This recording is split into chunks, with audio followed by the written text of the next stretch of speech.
Good morning, everybody. Thank you so much for attending this webinar with Adrienne Gear, Book Talk, Powerful Writing Structures. I'm Justin Voigt, the Events Manager at Hawker Brownlow Education, which is based in Melbourne.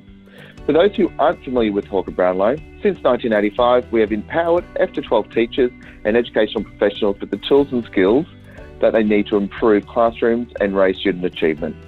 I'll be the moderator for this session, and I'd just like to run through some housekeeping items before introducing you to today's presenter.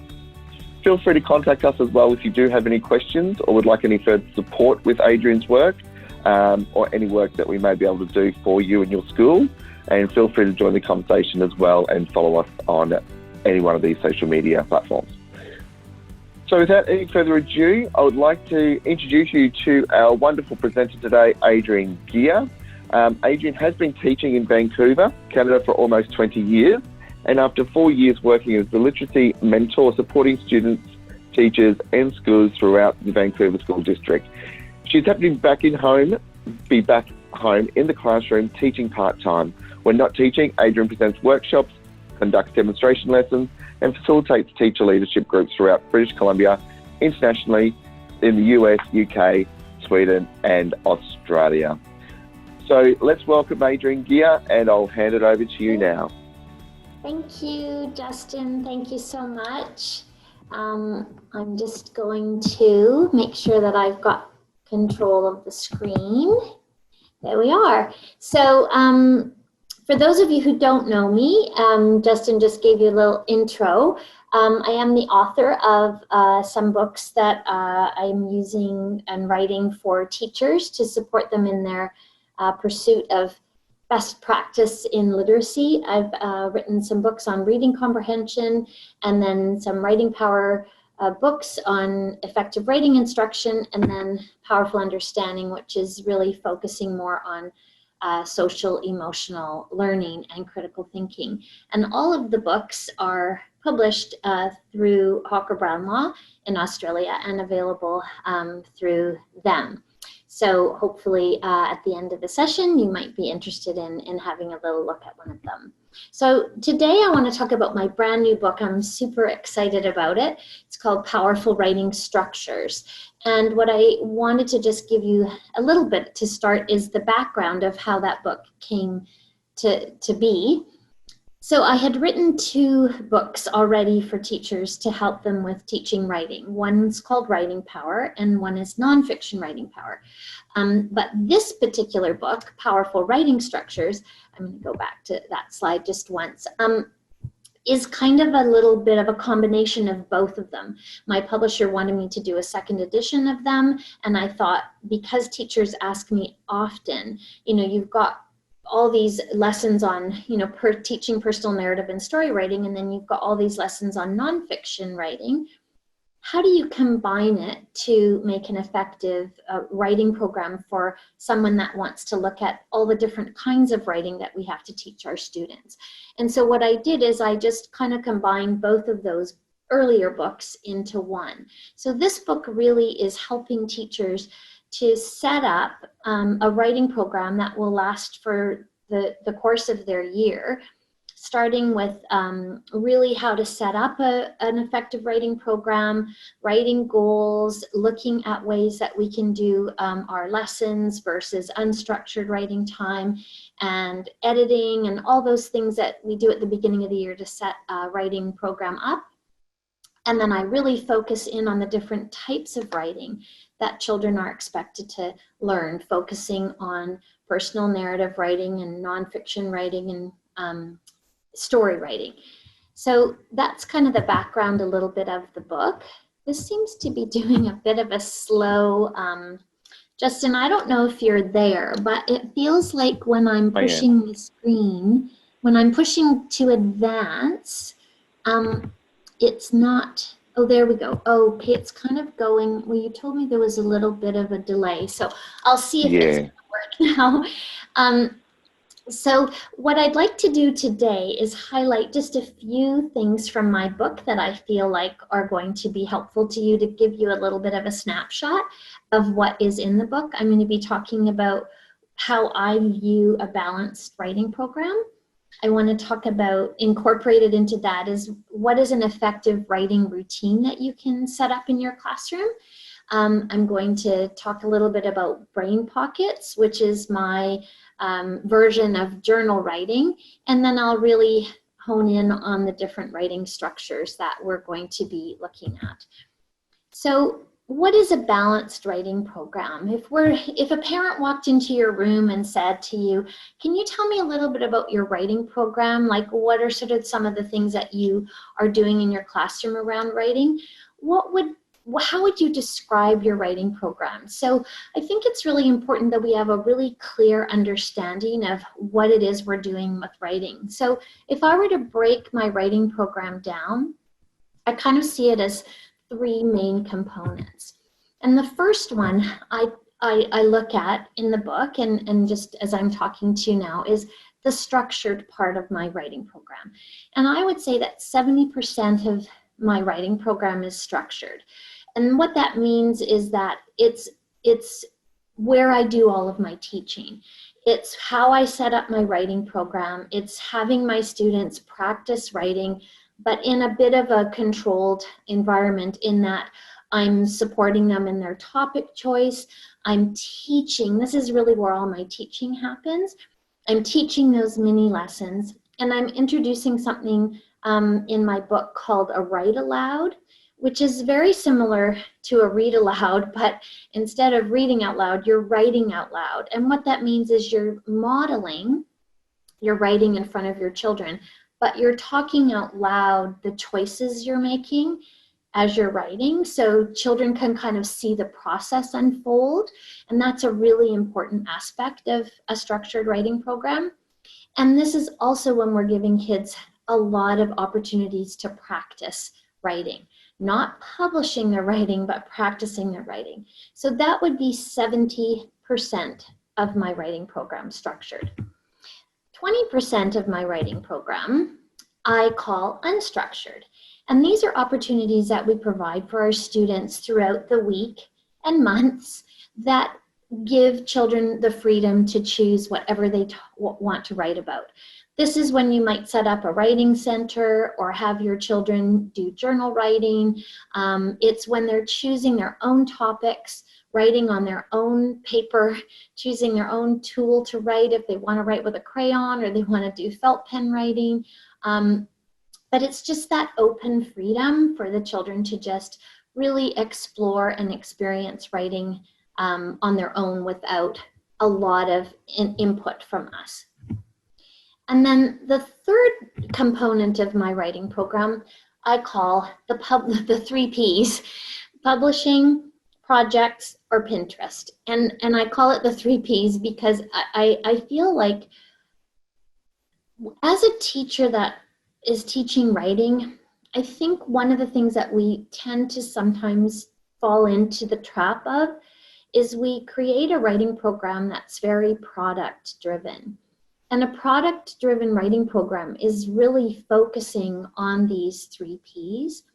And I think that Pinterest has done a disservice to us. In fact, like, even though I get sucked into the void of Pinterest, like everyone, pinning all these ideas that I see, I think what Pinterest has done for a lot of us is given us that end product as the goal for our writing or for the things that we're doing.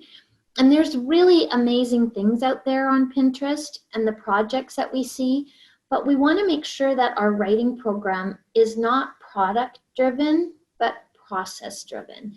And a process driven writing program has a greater emphasis on the process as opposed to the product. But as I said, I think we could probably spend an entire school year filling our whole writing time with Pinterest projects. And our kids are producing these amazing things, but they're not really learning how to become a better writer. They're just doing writing as opposed to learning writing. And that's one of the things that I think is really important when we talk to teachers. When I talk to teachers, like, are you teaching writing or are you doing writing? And as a beginning teacher, I was doing a lot of writing, but I don't think I was teaching it. And so that's in my book. I really talk about that. And I talk about how we want to change that lens a little bit with how we approach writing. And there's nothing wrong with doing the Pinterest projects. Those are amazing, and the kids feel proud, and they're published, and they're on the bulletin board, and they're the envy of all the other classrooms. Oh, I love that. But we want to balance that, and we want to make sure that we can say to parents, you know, these are the things that I'm actually teaching my your children. So that's kind of what I look at when I talk about a balanced writing program. So, whoops, sorry, I'm going to go back to that. So when I think about the structure, the structured part, the 70% that I spoke about earlier, what does that look like? So this is just a really quick snapshot of what that looks like in my classroom. What I base my structured writing program on is the writing process and Donald Graves and Writer's Workshop. And if you're familiar with any of that, I think most of us know writing process is stages of writing that we take our children through. I've kind of narrowed it down to the 3 important stages of teaching writing or the process of writing, which is planning, and then drafting, and then revising. And so the way I organize my weekly writing time is I break it down into those 3 blocks of time during my week. So I've got Monday, and don't worry necessarily about the days of the week. I've just put those as examples. But the important thing to note here is that when I do this weekly routine, it is a weekly routine. So every time that the children come in, say on Monday, if that's the day you're doing it, they know that Monday is always the day that we plan our piece of writing. When I do weekly practice writes, they're relatively short. They're based usually on an anchor book. I'll talk about that quickly after, but anchor books are a read aloud that I'll read that's sort of connected to the topic. So if we're going to be writing about friendship, I'll read an anchor book about friendship. That went back to the thing for some reason. Now I've lost control again of my slideshow. It just advanced. Sorry, Adrienne. That's okay, and now it's a bit stuck. I don't know what happened. I just want to go back to that previous slide.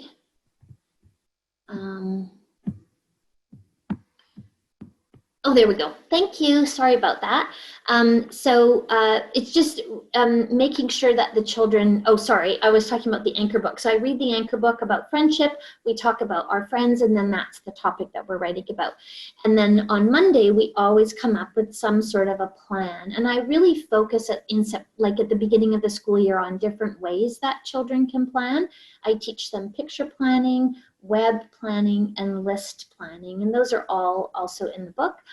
And then the most important thing is that at the end of that block of time, that they have something on paper with some of their ideas written down, so that the next day when we come together again for writing, they start by taking that plan that they made the previous day and finding a partner.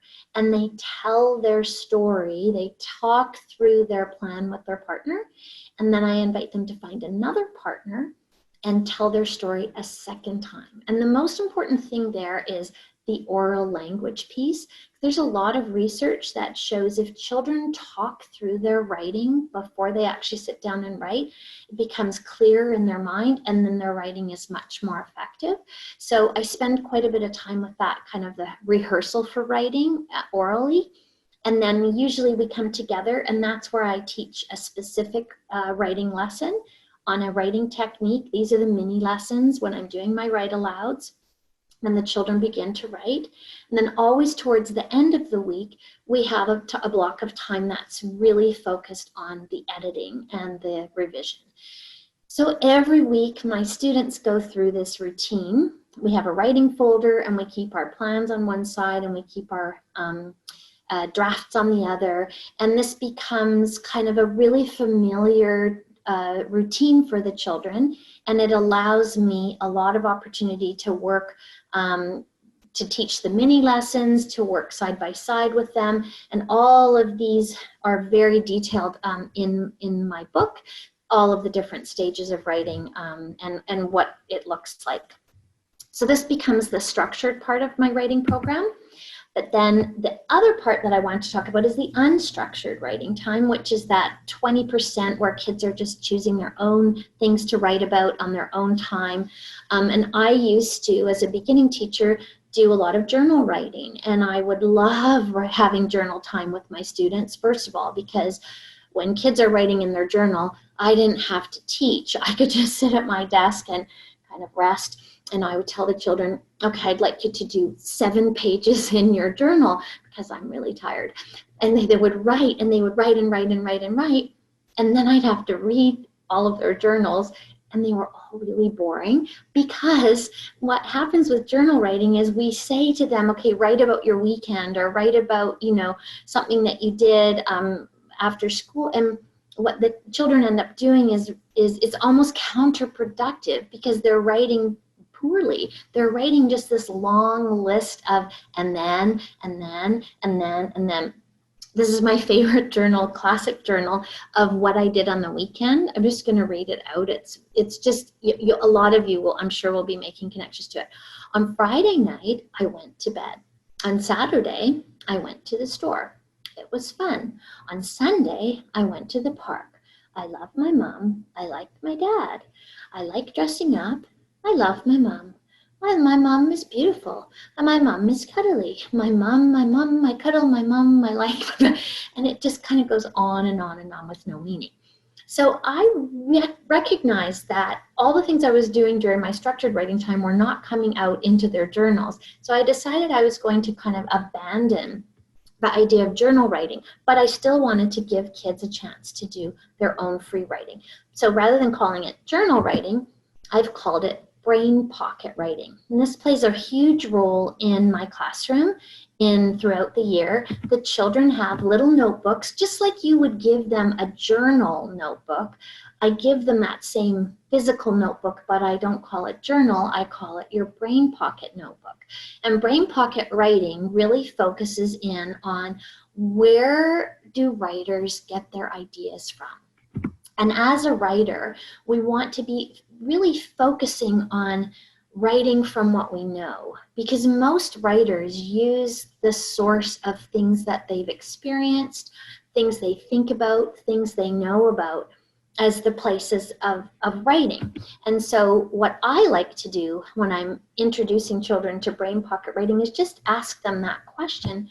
Where do writers get their ideas? You see all these books around the classroom and the library.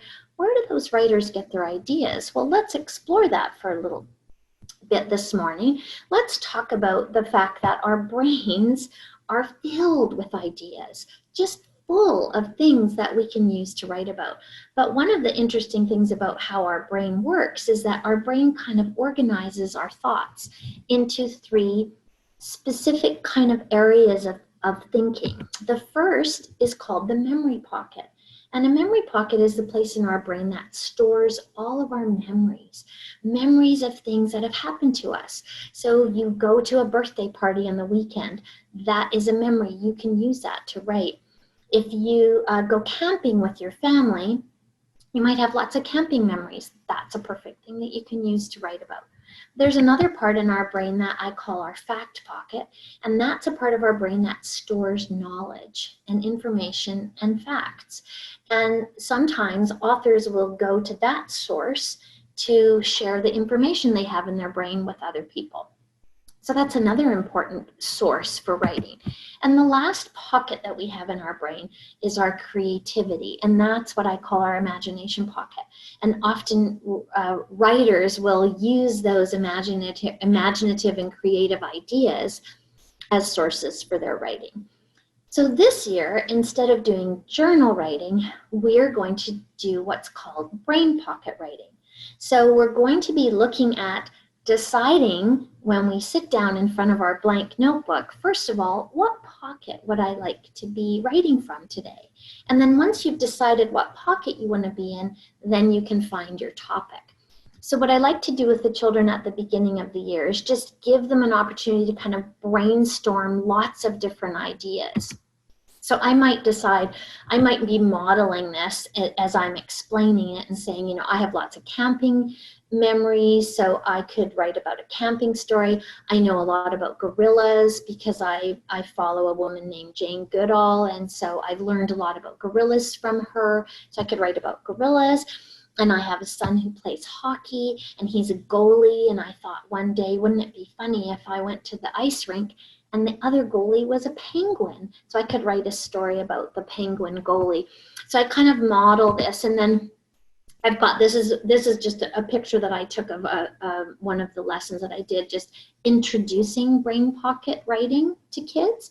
But once I've done this, then I give the children an opportunity to just kind of do their own. Now, this is just at the very first page of their brain pocket notebook.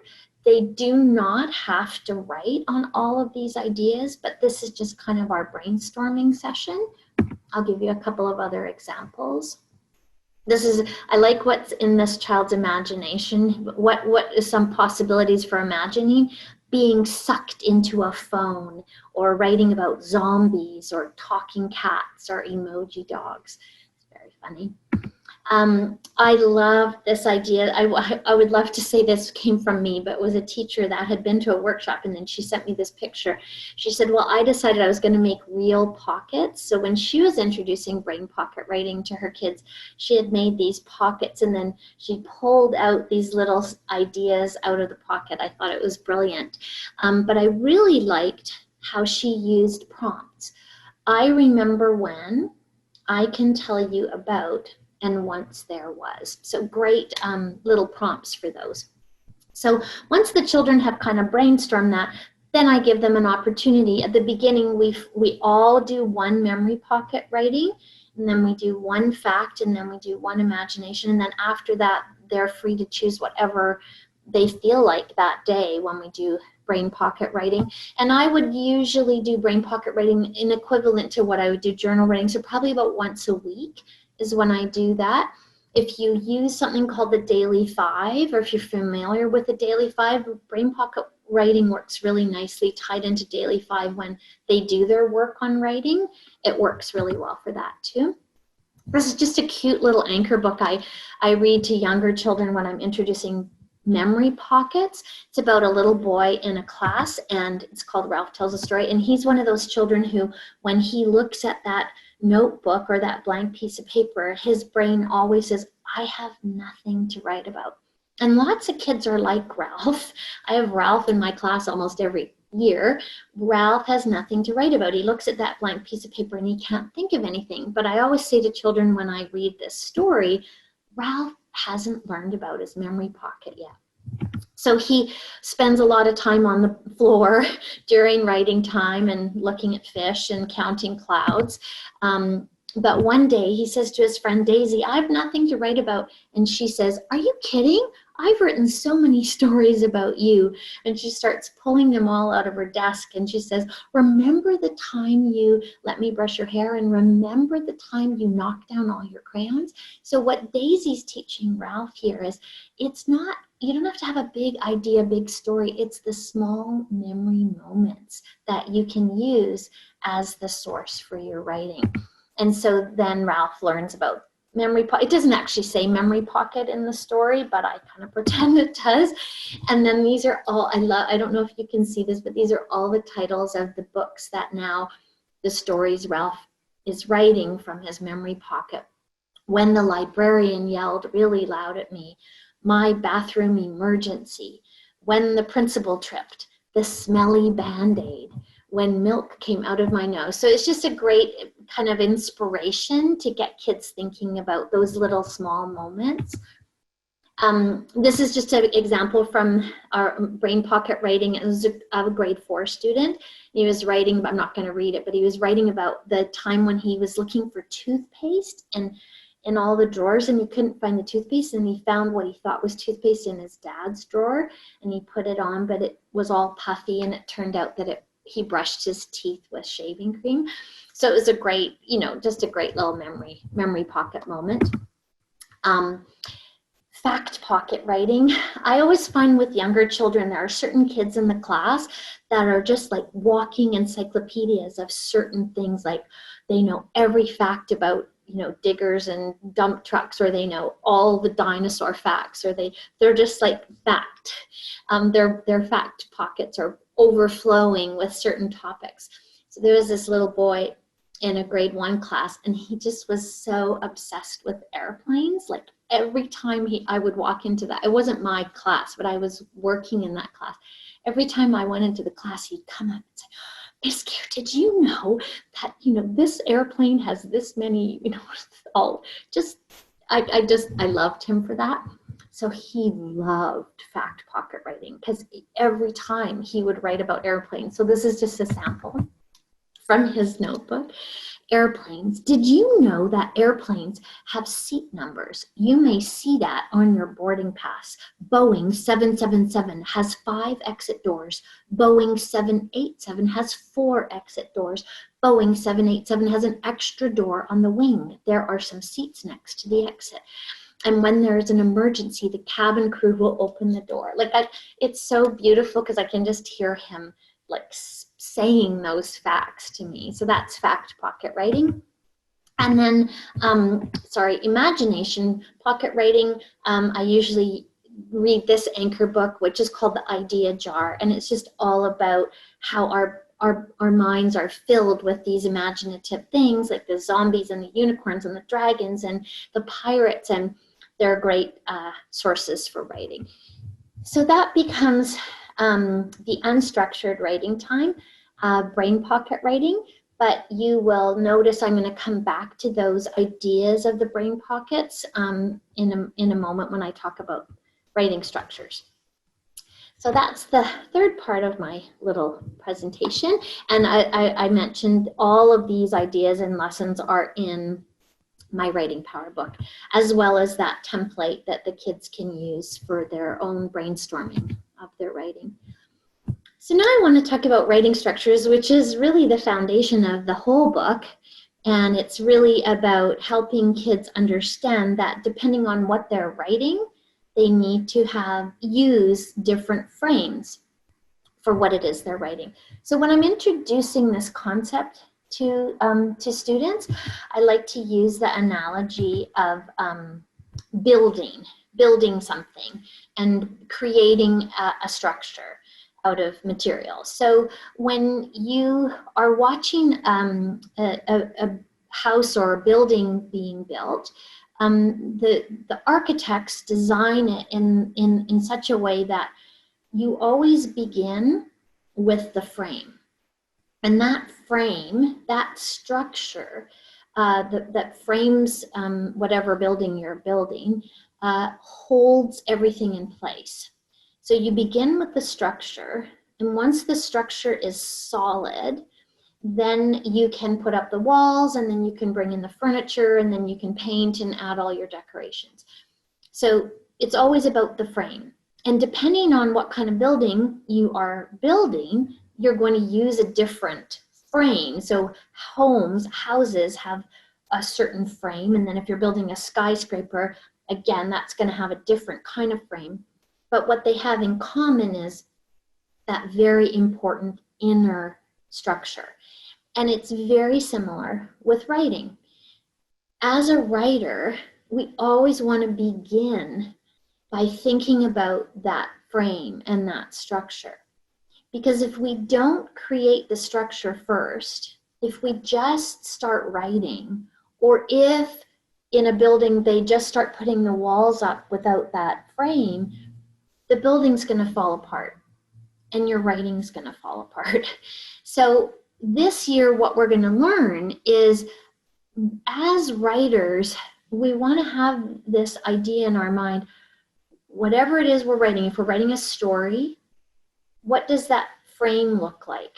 If we're writing a persuasive essay, what does that inner frame look like? So it's all about really getting to know what that frame is. And so when I'm teaching writing now, I'm often addressing this, And it's interesting because I never used to talk about structures before with younger children. Now I think it's a really important concept.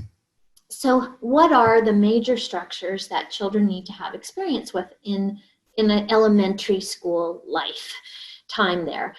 So one of them is, I call it personal narrative writing. And personal narrative is just that. You're writing from your personal experiences.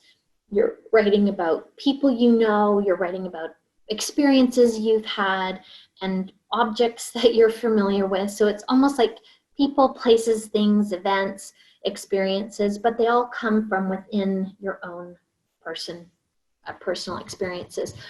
When I'm teaching personal narrative writing, I do break it down into two different types of personal narrative. I'll talk about this after, but walking stories and event stories. The other kind of writing that we want our children to become familiar with is what we have, that big umbrella called the nonfiction writing structure. But within that big umbrella of nonfiction, there are many different substructures. So there's descriptive writing, instructional or procedural writing, there's persuasive writing, comparative writing, compare and contrast. There is explanatory writing and biography writing or nonfiction narrative writing. So we say nonfiction writing, but again, within that structure, there are quite a few different types, different frames. And then we have story writing. And story writing is, has its own unique structure. It is very, very complex. It's very precise. With story writing, children need a character with a beginning, a middle, an end, a setting, a problem, and a solution. And unless you have all of those elements, you're not really writing a story. So in fact, in my experience, story writing is probably the most difficult thing to do. I find it's the hardest thing to teach, and it's the hardest thing for children to do successfully because of the complexity of the frame. But there's a misconception sometimes in elementary school that story writing is easy, so we should do that in primary. And then intermediates are spending more time on nonfiction writing. And in fact, it's probably the opposite way around. Like, I think we should probably spend a little bit more time with older kids doing the story writing just because of the complexity. And then we have poetry, of course. Poetry is my favorite. And sorry that that is wiggling around, but my dog is just coming over to say hi to me.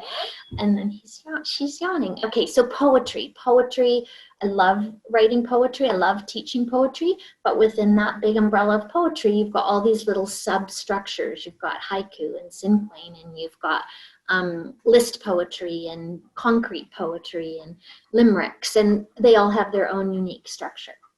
So there are all the things we need to teach and all the things our kids need to have learned and had experience writing, but the struggle sometimes is how do we fit them all in to make them work in a school year. But one of the things that I started recognizing when I was looking at these is how closely tied they are to brain pockets. Because personal narrative is our memory pocket, and nonfiction is more our fact pocket, and then story writing is in our imagination pocket, and poetry is all three. Because you can write a poem about your brother, you can write a poem about a bumblebee, and you can write a poem about a unicorn. So you can kind of have poetry kind of weaving throughout all the different brain pockets. So then we look at this, how do I fit it all in? Which is the question that teachers ask me all the time, and that's sort of where I put them into what I call, and this is kind of the foundation of my book, a brain pocket year plan. So how do you create a year of writing where we're focusing on all the different types of structures that the children are going to need? Now, I understand, I remember when I was talking about this last year when I was in Melbourne at the Hawker Brownlock conference, and someone pointed out to me, well, in Australia we have 4 terms, and so that wouldn't really work. And so I revisited it a little bit, and I thought, well, that would work well, because for me, I like to sprinkle poetry throughout, But if you have 4 terms, that works really nicely. You could use your 4th term to have poetry writing.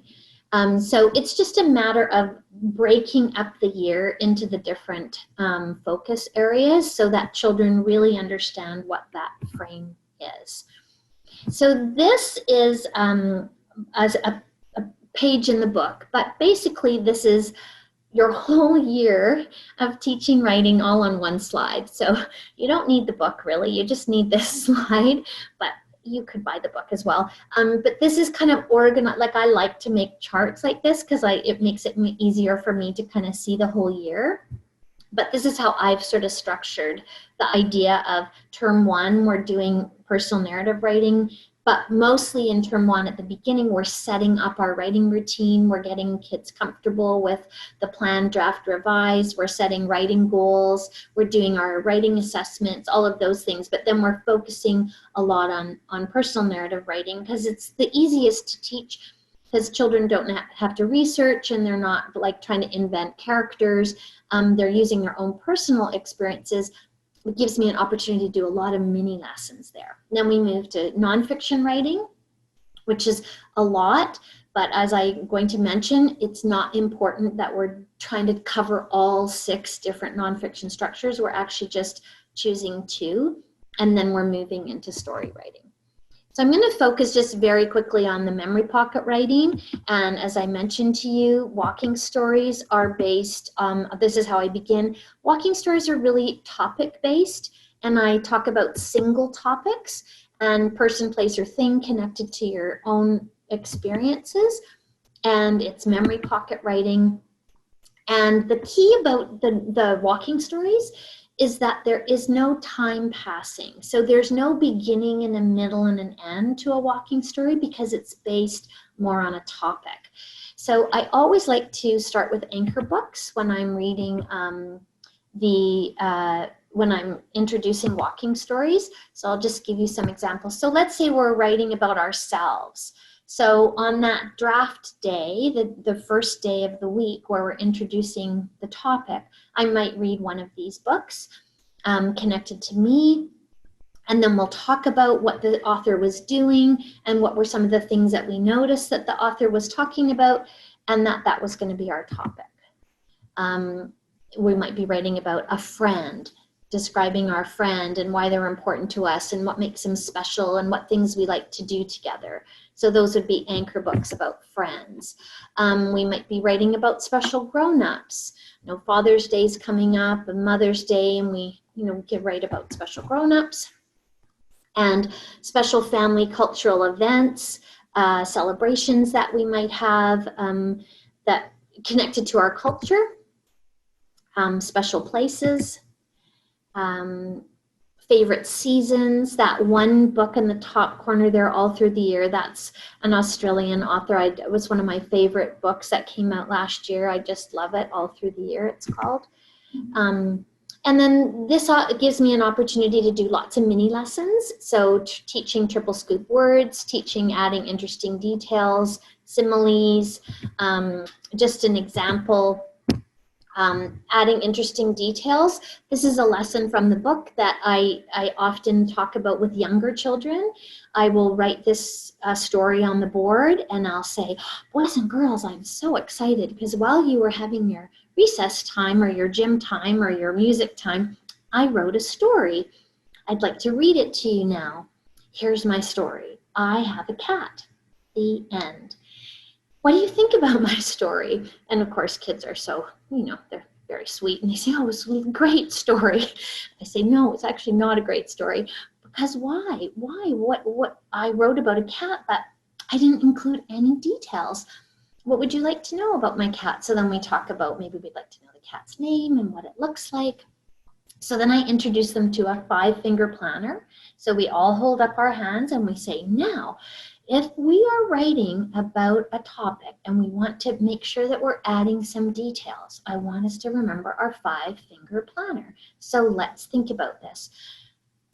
Topic, detail, one time, feeling, and then I usually put the feeling over my heart.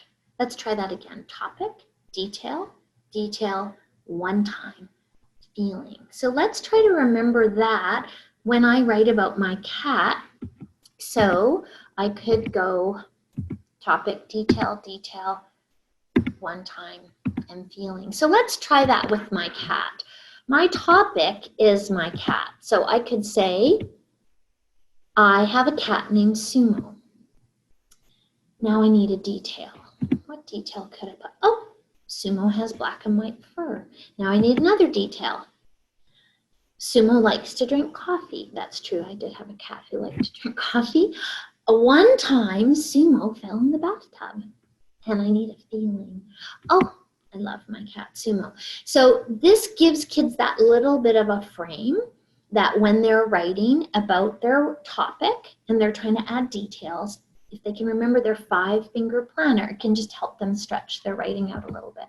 So here's an example of a grade 1 student. Now I'm a bit frozen again. And so our topic was favorite toys. I read the book, I Love You, Blue Kangaroo, and it was about a girl who loved her stuffy. So they all picked their favorite stuffy, and then they tried to use the 5-finger planner to expand their writing. So my best toy is my Barbie. Her name is Elsa. She has a blue dress. One time I brought some of my Barbies into the bathtub and I played with them. I love my Barbies because I can bring them into the bathtub. So that was, for me, that was a really good way of getting kids to kind of think about, because lots of kids are saying, am I done or am I finished? And they do one sentence. So the 5-finger planner really helps. In my book, I give this lesson. I also have an interesting detail lesson for older kids. But just to give you an example for older children, I might be teaching them similes. Similes is a great lesson to teach kids because it gives them a little specific tool they can use to improve the quality of their writing and give the readers a sensory image connected to what they're writing about. So I do a lesson on similes, what they are, how to write them. We use examples. This is a great book on all similes. And then the children are going to be writing about a special grown-up.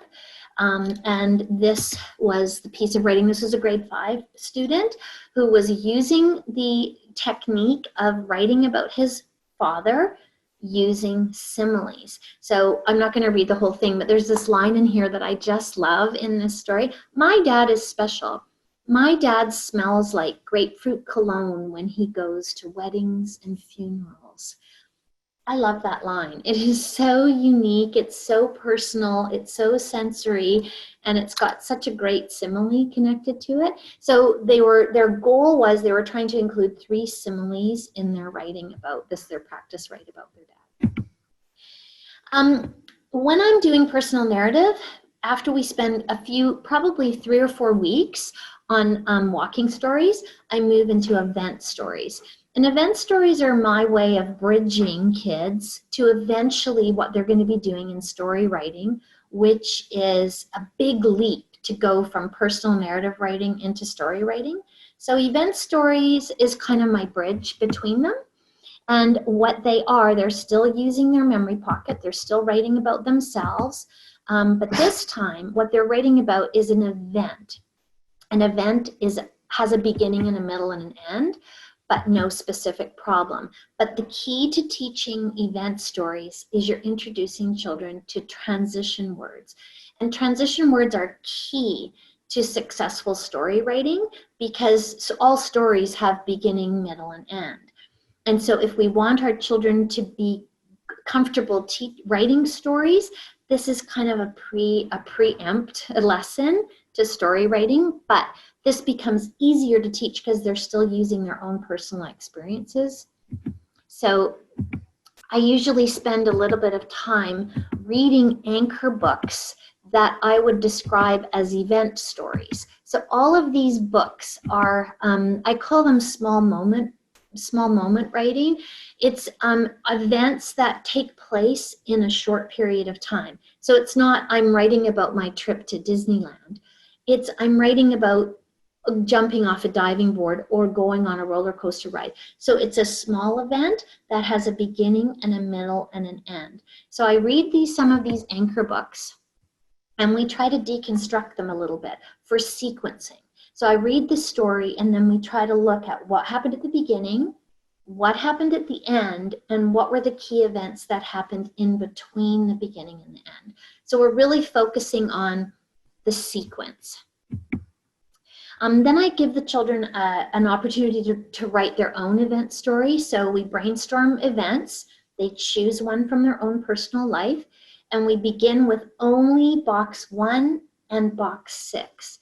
We're only doing how the event starts and then how the event ends. So I'm modeling with my own. And then I'll say, yes, but stories don't just have a beginning and an ending. What are the key things that happened in between? So then I model with my own. And I was just going to say, sorry, I'm going to go back to that. With younger children, I only use a 4-box event planner. So then I'm filling in my own event. So I went to my cousin's for a sleepover. We first had dinner. Then we watched Frozen. We played flashlight tag. We had pancakes for breakfast the next day, and then my mom came and picked me up. It's so funny. I always use kid examples now because I used to use examples from my own life, and kids would have no connection. Like I would use, when my husband got a flat tire. Well, my kids don't really care about flat tires because they have no connection. So now I just pretend that I'm having a sleepover with my cousin. They all believe that I actually did have a sleepover with my cousin, which I haven't done in probably 30 years. Okay, so then after that, I introduce transition words. This is key. How do we move from one box to the next? To the next, we need these, I call them move along words. And so then what I do is I then model how I'm adding those transitions in each of the boxes.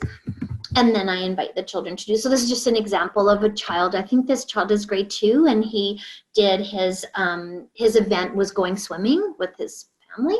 And so the circled things are the events, the transition words. Now, this could be all you teach, but with older kids, I use this as the plan, and then I have the children take this as the plan and then write it out in more detail. So that's my memory pocket. And so again, I go through all of this in the book. I'm just having to look at the time. Okay, so I've got a little bit of time. Oh, no, probably not that much time. I'm just going to go fast. So nonfiction writing, as I mentioned, with nonfiction writing, there are 6 different types of structures, but you cannot teach them all. So it is not anyone's expectation in my school district that every teacher teaches all 6 in 1 year, but it is the expectation that within the time that children are in elementary school, they've had exposure and practice in all of these. And so it's a matter of creating a staff or school plan, which grade is going to teach which 2. And so that's up to now. Some districts have that plan for their whole district, and it's part of their curriculum. And sometimes schools just kind of decide on their own. But that's something that we did in my school. Each grade kind of focused on 2, and there were some overlap. And so I'm just going to quickly, these books I talk about with kids, these are nonfiction books that you would find in the library, and they're all different, but they have something in common. And what these books have in common is they all describe something. So we call that all about writing. This type of nonfiction, again, it's nonfiction, meaning it's information, but it's different than descriptive. These books are books that give instructions. So I call that the how-to. That's got its own structure. And then we introduce persuasive books, text, I call that make me writing. And then I introduce the comparative writing, where writers are choosing 2 things and talking about how they're the similar and different. And that's called comparative writing, same, different writing. And then the books that are often connected to science and explaining scientific phenomenon, the whys and the hows of nature, those are often called explanatory writing. how our why writing, and then our nonfiction narrative. So I like to introduce kids to kind of a general introduction to the different types of nonfiction, but then we narrow down our focus to whatever our grade is doing. So usually when I'm teaching nonfiction writing, I focus first of all on the structure and the language. And I don't link it to content or research at the beginning, because obviously nonfiction writing eventually is going to be information writing that children require research with. But when I'm teaching the actual type of writing, I like to spend time without the research at the beginning, just to give them that confidence in the language and structure. So we might practice, this is if we were doing instructional writing. Let's say we're writing instructions on how to brush our teeth. So I teach them the hows and the steps and the sequence words and the formula, the structure of instruction with easy topics. This was a grade 1, how to make your bed. So we were just writing very simple instructions. Simple topic, simple instruction, no research required. A kindergarten teacher did a lot of cooking with her class, so she linked the cooking with the steps of instructional writing. This one's so funny. What are you an expert in? And this child in grade 2 said, I'm an expert in driving Mrs. Hewitt crazy. Mrs. Hewitt's the teacher. So what you need, me and Joshua, first, do not listen. Do gymnastics on the carpet. Jump on your desk. Scribble on the board. Call home and leave. Great instructions. A little bit over the top, but again, we're practicing with non-research. This was a teacher who is actually focusing on a multicultural, different cultures in her classroom. I teach in a school that's got lots of different cultures. And so she was looking at cultural food. So the children were talking, they had to go home and they had to find out from their parents what was one cultural recipe or cultural food. So this was a little boy whose dad was from the UK. And he made these really greasy sandwiches on Saturday mornings, like with lots of bacon and grease. And I just laugh at this one because I can just hear him with step number 3, put half a foot of bacon on your sandwich. So it's just steps of how-tos. These are anchor books connected to different topics of instruction. So this is how to get ready for school in the morning. This is how to build a snowman. This one was how to be a pirate. I love this. Say arg, get a parrot, look for treasure. So these were just simple topics with getting the kids practicing in that language and structure. Eventually, though, you want to link it to, oh, this one's still personal. This is still memory pocket, but this was, I said to the kids, I want you to give instructions on how to be you. So think about little habits you have, little quirky things that you have, and if you want somebody to become you, what would you tell them? So I give them the example of my son plays goal. He's a hockey goalie, and I get really, really nervous when he's in net. So I often will hide in the bathroom in the stall, and then I'll text my husband or my friend, like, what's the score? So if I was giving instructions on how to be me, I would have to write, always hide in the bathroom when your son is playing a game. So that was kind of my example. And so then the kids had to write their own, but this is so dear. Eat Cheetos after dinner. Always listen to music when your sister bothers you. Trick the goalie before kicking the ball. Be positive and strong. So great. I did this for Mother's Day, how to be my mom. You could do that for Father's Day, how to be my dad. But then eventually we're linking to content. And in early primary school, late primary, we often do research about animals.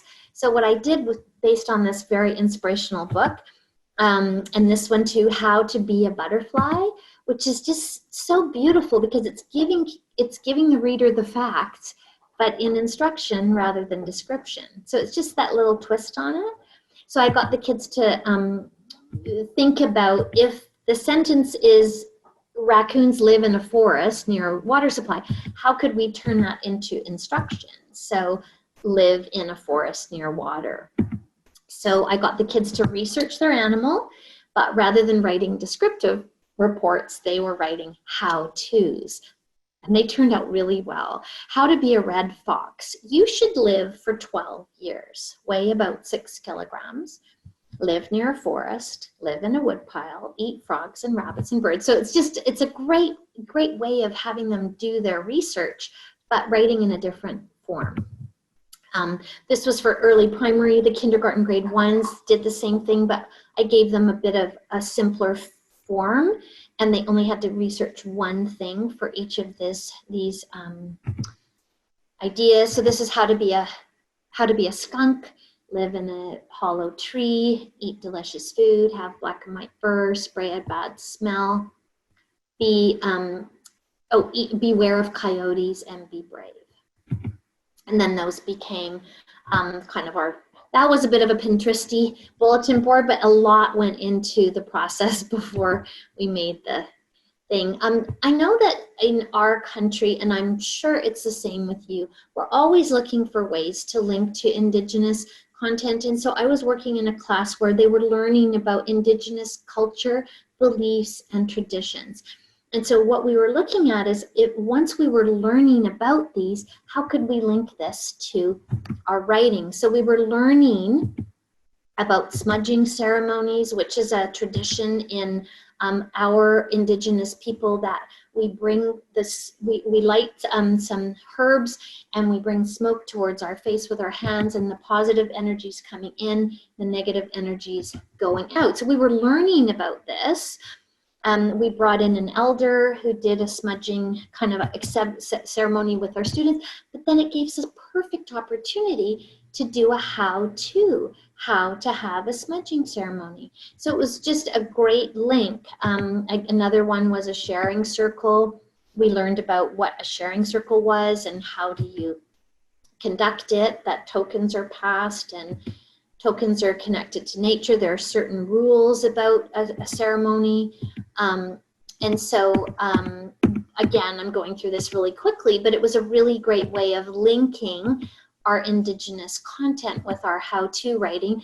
And so what I did is I was looking for Australian kind of books, anchor books, that you could possibly link to the how-to writing. So Kick with My Left Foot is all about the rules of footy, the Australian rugby, and then Ernie Dances the Didgeridoo is all sorts of different Australian cultural kind of dances and games, and so the kids could learn about that. And this one was beautifully very specific about the leaves. Like I was quite fascinated by this. I didn't read the book because I didn't have it, but I was reading the interesting information about it. So this is about how they take the string and the bark and they use the color and they dye and they make the baskets and the mat. So traditional ways of Indigenous people, great anchor book, and then you could have them do their how-to writing. So I just wanted to link that. This is just older children who were doing comparative writing. These were older kids. They were 12 and 13-year-olds, and they were looking at early humans and who in early human evolution would really survive in our day, in our current sort of situation. So they were kind of doing a comparative. This is Homo erectus and Cro-Magnon, but they picked two. This one's so funny because the Homo erectus they didn't have clothing, and so this child was so concerned about, the naked drawing, and I said, well, just do what they do in TV. So she's got the little blacks, kind of funny. And so they were doing the comparative. Okay, am I gonna get the hook in a minute? Justin, are you there? Do I need to stop, or can I quickly just talk about story writing? I'm sure everyone would love it if you could continue for a little bit. I'll go as fast as I can, because I know that there's probably people that wanted to have time for questions. But so now we've moved to, so just to recap, we've done our personal narrative writing with walking stories and event stories. We've looked at nonfiction writing, but we're not trying to attempt to do all of them. We're focusing on two, really doing a lot of pre-teaching with non-research based topics. Then we link to our content. And then finally, in the third term, once children have had lots of practice with writing, they feel really more confident as writers, and they've got some of those important kind of craft tool lessons under their belt. I move into story writing, and I call them climbing stories. So what we spend quite a bit of time just at the beginning talking about, like, what is a story, and trying to identify the specific elements of a traditional story. So most often stories will be centered around a character. The character is living somewhere, so that's the setting. We get to know the character through the character development and details about the character. There's always movement in a story, beginning, middle, and end. But most important and significant is the problem that occurs. So somewhere in the story, something happens to the character. And what is that? What is that? And one of the things that I've noticed when I'm teaching story writing is how difficult it is for children to come up with that problem solution. So the way I frame it with them is I talk about, most often a problem is connected to the character wants to achieve something. The character has a goal, and someone or something is stopping them from achieving that goal. So I always look at it not problem solution, but what does the character want and what's stopping them from getting that? And then how do they end up getting it? And then how do they end up getting it? And most often with solutions, it is either an outside force coming in to help the character with their problem, or the characters internally solving the problem on their own. So that's another decision. So with story writing, it's all about decisions to place characters and think about all of this. But the key to writing a good story is to know all of these things before you start writing. So I spend a significant amount of time when I teach story writing on the planning, because if kids don't have this set in their mind clearly before they start writing, I'm sure you've experienced it. They get super excited. Oh, I'm going to write about an alien in a galaxy, and they're rewriting Star Wars or some kind. And then they don't, because they don't have that structure behind them, their stories just fall flat. Or they write and it was just a dream, or to be continued, and it's like a big cop out. So we spent a lot of time. I spend a lot of time talking about, this is the idea of a story and a plot line and elements of story. And I spend quite a bit of time too reading traditional stories, classic stories. No, I'm frozen again. Maybe that's the end of my presentation. I've been cut off. There we go. I call this the deconstructing of stories. So I read kids' stories, and we deconstruct them. We identify who's the character, what's the setting, what was the beginning, middle, end, what was the problem, what was the solution. So I do this with younger kids with fairy tales, and then they retell their story. With older kids, you can just do that. But the beginning is just identifying and feeling comfortable about the story structure. But then I spend a lot of time on character development, like who is your character? What is their personality? Who are their family and friends? And there's their key. What do they want? What are they trying to achieve? And what's preventing them? So we talk about story characters. Sorry, I've already done that slide. That was a repeat. Oh, I did that too fast. This is really an interesting one too when we talk about inside and outside the character. I actually found this on Pinterest, so I was Pinteresting myself, but that one is a really great one to think about physical traits versus personality traits. So we spend, again, a lot of time developing the characters. There's a character that the child, and then you have to think, is it an imaginary character or a human character? And then where does the character live? And then what's the problem? And then they plan it all out. They plot their whole story on this kind of planning paper. And then they tell, this is key too, they tell their story to a partner, then they tell their story to another partner, and then we start writing it. But when we start writing it, look at all the mini lessons that I teach. the hook at the beginning, character development, transition words, which they probably already know because we've taught event stories, dialogue, huge for story writing, problem, solution, action. It's very complex, as I said. Story writing is hard, but when you give them all that structure, they feel so good about writing their stories, like they become these authors. And it takes me about 6 weeks probably from beginning to end to teach story writing, and they come up with one story, but it's really well done and it's published and it's kind of great. Okay, I think I'm done. That's it, because that's your slide now, Justin. So I'm cut off, and I think you spelled order wrong. You did. It says older. Oh no, what's this? Okay. Do you want to talk about that one, or do you want me to do the next one? We can go through the next one. Okay. Okay, just go. Okay, okay. So all I wanted to do here is, just before I go, is mention that if you don't follow me on Instagram or Facebook, I have been, since COVID happened, I have been starting to do some online lessons on my blog. So once a week, I posted one yesterday. I am doing, I call it an OLLIE, online learning lesson idea. And it's just an anchor book and a lesson with a template that you can download. So I just wanted to let you know that that's available on my website. And my blog is readingpowergear.wordpress. So the books that I've used so far are, I did one on hiking. That one, If I Built a School, amazing kind of book on kind of creating makerspace, building or creating a school.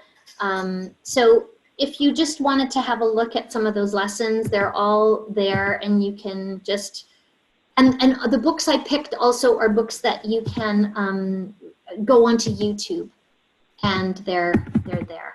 I'm stuck again a little bit, but there we go. And I think that's probably, oh, there's my contact. So my blog is there, Instagram and Facebook is all there. And so I just wanted to, it's so weird to do webinars because I can't see anybody. So I could just be talking to Justin and I'd be so happy because I don't even really know if there's anyone there. But I do wanted to say thank you so much. I know that many of you are, taking time out of your school morning and you're coming in to listen, and I so appreciate it. And I was just thrilled to be asked by Justin. I was so sad when the conference this year was canceled, and so this just gives me a chance to connect with educators from Australia. So thank you so much for listening. Thank you very much, Adrienne, and thank you for your patience as we wanted to go over a little bit more of Adrienne's content. So thank you for your patience. The great news is, even though the 2020 Thinking Learning Conference has been deferred to next year due to COVID-19, Adrienne is coming out for next year's conference, so the 20th to 22nd of May 2021. Feel free to head to our website and have a look at the full list of sessions and also the other presenters we've got coming. If you do end up listening to this webinar and you've got any questions that you'd like Adrienne to answer, please just send them through to myself.